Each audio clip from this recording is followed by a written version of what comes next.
En esta ocasión vamos a ver algunos elementos adicionales para poder hacer las demostraciones que se necesitan para comprender las variables de algunos procesos. Entalpía y los calores específicos. Hemos encontrado muchas definiciones sobre calor específico, ¿de acuerdo?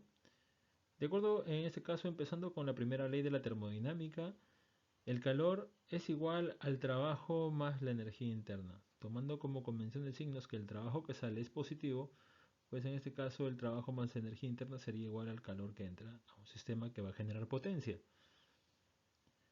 En términos diferenciales, la integral de la presión por diferencial de volumen sería el trabajo termodinámico. Pero en un proceso de volumen constante ocurre que no hay diferencial del volumen y por lo tanto el trabajo es cero. Y si el trabajo es cero, pues el calor sería igual a la energía interna. De aquí que se entienda que el calor a volumen constante es igual a la variación de la energía interna. ¿Qué es la energía interna? Por definición es la cantidad de sustancia que multiplica a un calor específico y que multiplica a la variante o a la variación de la temperatura. La energía interna varía con la temperatura.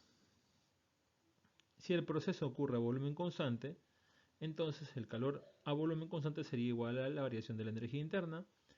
Y si el calor a volumen constante es igual a la ecuación de la energía interna, que es la cantidad de sustancia por el calor específico por la variación de la temperatura, entonces el calor específico sería la cantidad de energía que a volumen constante se requiere para que un mol de sustancia salte un grado térmico. ¿De acuerdo? Eso sería el calor específico, también conocido como capacidad calorífica, pero en un proceso a volumen constante. Esto va a ser importante para lo siguiente. Como definición de entalpía se conoce que la variación de la entalpía es igual a la variación de la energía interna más la variación de la presión por volumen o esa energía necesaria para ocupar un lugar en el espacio. De aquí que tengamos que, por definición, la variación de la entalpía sería la expresión de la energía interna, cantidad de sustancia por calor específico, volumen constante, que multiplica la gradiente térmica. Eso sumado a la expresión que, de acuerdo a la ecuación de gases ideales, sería pues la variación de los moles por la constante universal por la temperatura absoluta.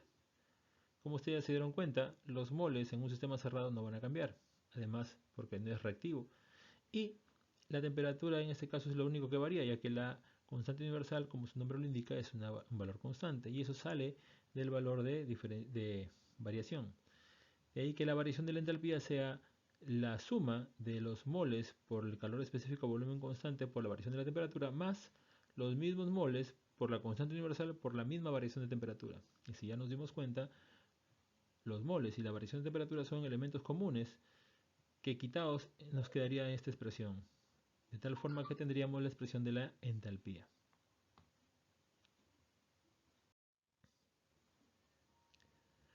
De acuerdo a la primera ley de la termodinámica, el calor es igual al trabajo más la energía interna. Eso ya lo vimos en la diapositiva anterior. Y obviamente, en este caso, como el trabajo termodinámico se expresa como la integral de la presión por el diferencial de volumen, tendríamos esta expresión. A presión constante ocurre que si hay variación del volumen, pero la presión es constante, de tal manera que esta integral queda como muestra aquí, la presión constante por la variación del volumen.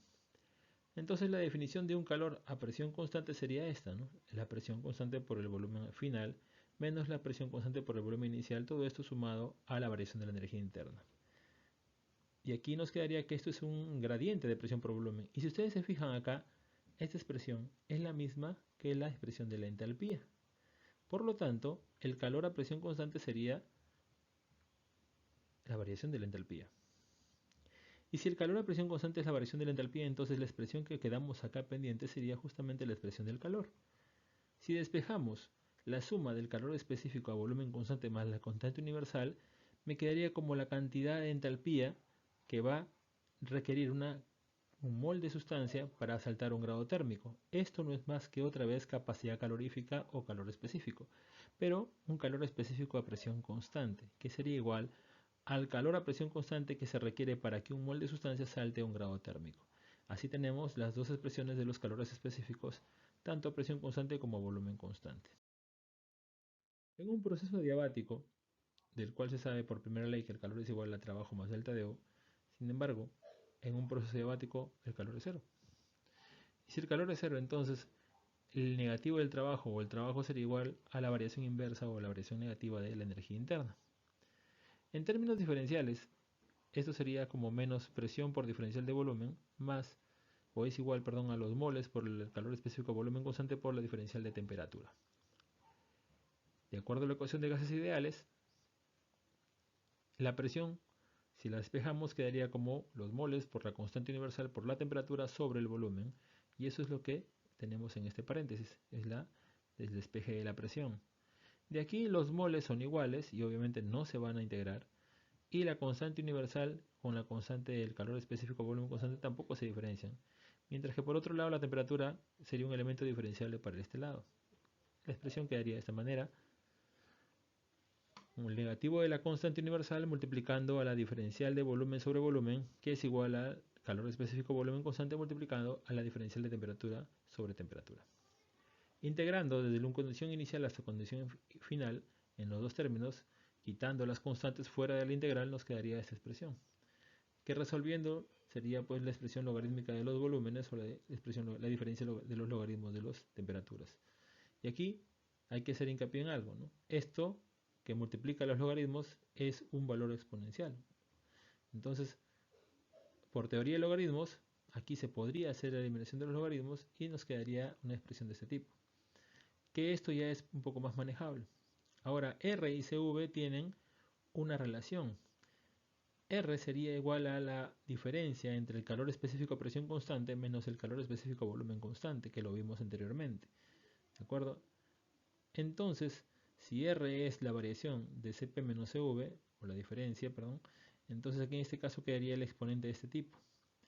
Al resolver este exponente me quedaría el volumen, la variación del volumen inicial entre el volumen final, elevado a Cp sobre Cv menos 1, y esto es igual a la temperatura final sobre la temperatura inicial. Si se fijan aquí, el valor de menos 1 sería justamente otra vez este elemento, quedaría expresado así, ¿no? El cociente del volumen inicial entre el volumen final elevado a Cp sobre Cv por el cociente del volumen inicial sobre el volumen final elevado a la menos 1. Esto es igual al cociente de las temperaturas absolutas finales sobre inicial. Entonces, podríamos llegar a esta expresión. Pasando la variación, el cociente de los volúmenes en celeste al otro lado, nos quedaría esta expresión. Y por gases ideales nuevamente, si no hay variación de los moles, si la constante universal es constante, si el sistema es cerrado, entonces la relación presión por volumen entre temperaturas se mantiene constante a lo largo de todo el proceso. Eso me llevaría a la siguiente expresión. La temperatura F sobre la temperatura I multiplicado al volumen inicial sobre el volumen final es igual a la presión final sobre la presión inicial. Esto es igual a al volumen inicial entre el volumen final elevado a Cp sobre Cv. Y esta expresión es la que conocemos nosotros para un proceso diabático. En un proceso diabático se cumple que el producto de la presión inicial por el volumen inicial elevado a Cp sobre Cv es igual a la presión final por el volumen final elevado a la Cp sobre Cv. Ahora, ¿qué es Cp sobre Cv? Cp sobre Cv es el exponente diabático. ¿De acuerdo? Hay que recordar que venimos de esto, ¿sí? Es el exponente diabático. En algunos libros toma el valor de K, en otros toma otra simbología. En el proceso diabático se cumple que el calor es cero. En un sistema cerrado, que esté aislado, donde no hay cesión de calor al exterior, si cambiamos las condiciones de presión y volumen entre el estado inicial y el estado final, entonces podríamos tener esta expresión. ¿De acuerdo? Para poder despejar el valor de K es necesario resolver esta relación logarítmica de las presiones y los volúmenes. Y si se puede hacer con respecto a las temperaturas y a los volúmenes, habría que recordar la ecuación de gases ideales y sacar u obtener el valor correspondiente. En un proceso diabático, también llamado isentrópico en algunos libros o isoentrópico, se cumple que el calor entre el proceso 1 y 2 es cero y obviamente la variación de la entropía es cero. Esto significa que el proceso es reversible. De acuerdo a la primera ley de la termodinámica, si el calor es igual al trabajo más delta de U, si el calor es cero, entonces el trabajo es igual a menos la energía interna o menos el trabajo sería igual a la energía interna. a la variación de la energía interna. De aquí que el trabajo sería igual a menos más moles por CV por la variación de la temperatura. O también la expresión que tenemos nosotros muy conocida, la variación del producto de la presión por volumen entre 1 menos el exponente diabático. Ahora, para simplificar todo ello, miren, hay que recordar que K es igual a Cp sobre CV. Es decir, yo puedo despejar el valor del calor específico a presión constante. El calor específico a presión constante sería el producto de K por CV. La entalpía es moles por Cp por delta de T. Y este Cp, como les digo, es igual a K por CV. Así tendríamos esta expresión. Moles igual a K por CV. De aquí es que la entalpía en un proceso sea igual a K, el exponente diabático, que multiplica a la variación de la energía interna. Espero les haya servido estas indicaciones y este caso absuelva algunas dudas que se tienen y por lo más les agradezco. Muchas gracias.